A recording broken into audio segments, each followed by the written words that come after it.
आज अपन बात करने वाले चक्की के ऊपर कि चक्की में आप कितने भी दाब लगाते हो तो आटा बारीक नहीं आता। अच्छी टकाई भी करते हो, चक्की के अंदर लाइट भी प्रॉपर आती है, चक्की चल भी सही से रही है।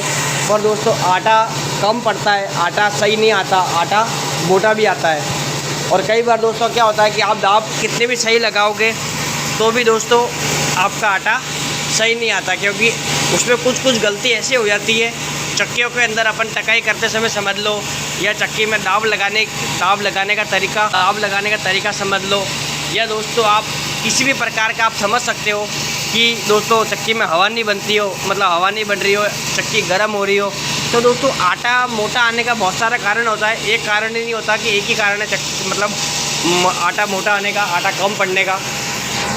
तो दोस्तों आज कुछ दोस्तों बातें वो मैं आपको बताऊंगा कि चक्की में आटा कम क्यों पड़ता है और आटा मोटा क्यों आता है। कई बार आप देखोगे कि आपने किसी कस्टमर का अगर 30 किलो गेहूँ अगर आप वज़न करके पीस रहे हो, तो दोस्तों आप जब भी उस आटे को आप एकदम बारीक पीसोगे है ना, तो दोस्तों उसमें है ना 30 किलो में कम से कम दोस्तों आधा किलो आटा कम पड़ता है। तो दोस्तों वो आधा किलो आटा कम पड़ता क्यों है? आटा भी बारीक आना चाहिए और कम भी नहीं पड़ना चाहिए। तो दोस्तों वो बात मैं आपको आज बताऊंगा। गेहूं को देखोगे, अगर कुछ दोस्तों गेहूं काफ़ी अच्छे होते हैं तो उनमें तो क्या होता है कि आप अगर ज़्यादा दाब लगा भी देते हो तो दोस्तों उसमें क्या होता है कि गेहूं की कैपेसिटी अगर अच्छी है तो दोस्तों वो चक्की के अंदर बैठता नहीं है। और कुछ गेहूँ ऐसे होते हैं कि मतलब गीले समझ लो, सीलन वाले समझ लो, नए गेहूँ समझ लो, कुछ भी समझ लो। तो दोस्तों आप जब उसकी कैपेसिटी, गेहूँ की कैपेसिटी डाउन है, मतलब कैपेसिटी कम है उसकी दाब खाने की, और फिर भी आप अगर उस दाब को ज़्यादा लगा के रखोगे, अगर आपने दाब ज़्यादा लगा रखी है और चक्की के अंदर क्या होगा, फिर दाब जब ज़्यादा लगाओगे तो दोस्तों गेहूँ अगर गीले हैं, गेहूँ है ना, किसी भी प्रकार से आप समझ सकते हो, तो दोस्तों उसमें क्या होता है कि चक्की में वो चैटना स्टार्ट हो जाता है, क्योंकि उस गेहूँ की कैपेसिटी नहीं होती है इतने दाब खाने की। तो वो आटा इसमें चैटता है, चैटने से क्या होता है कि आटा जब आप कम पड़ जाएगा, उसकी सबसे बड़ी मेन वजह क्या होती है दोस्तों, ये आप इसको सही से लगाते हो गेहूँ की कैपेसिटी के आधार पे। अगर गेहूँ अच्छे है तो आप पहले थोड़ी ज़्यादा दाब लगाओ। गेहूँ अगर कोई गेहूँ डाउन है तो आप उसको लूज करो, है ना, इसको लूज करके गाला कम कर दो, है ना, तो आपका आटा बारीक आएगा और आपका आटा कम नहीं पड़ेगा। कई बार दोस्तों क्या होता है कि है ना दाब, कई चक्कियों में देखना आप कि है ना उनकी थैली दोस्तों नहीं फूलती है। आप देख रहे हो थैली कैसे फूली हुई है, कई चक्कियों में है ना ये थैली नहीं फूलती है। उसकी थैली अगर नहीं फूल रही है तो भी दोस्तों आपकी चक्की के अंदर आटा चैटना स्टार्ट हो जाएगा।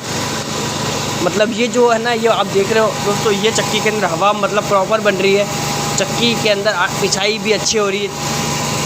तो दोस्तों सबसे जो एक मेन रोल है दोस्तों वो ये बहुत ज़रूरी, आप कई चक्की की दोस्तों थैली देखना वो ऐसी रहती है, इस तरीके से दोस्तों ऐसी रहती है, तो दोस्तों उस चक्की में हवा नहीं बनती।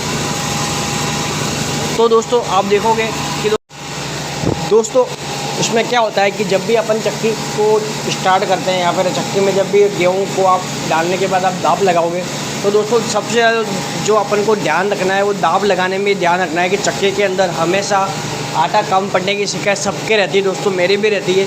तो दोस्तों मैं क्या करता हूँ कि जब भी चक्की के अंदर गेहूँ खाली करता हूँ, है ना, मतलब चक्की जब भी गाला खाली होता है, पहले तो मैं गेहूँ की क्वालिटी खाली करने के बाद मालूम पड़ जाती है कि दोस्तों कि अपन को इसमें किस प्रकार की दाब लगानी है।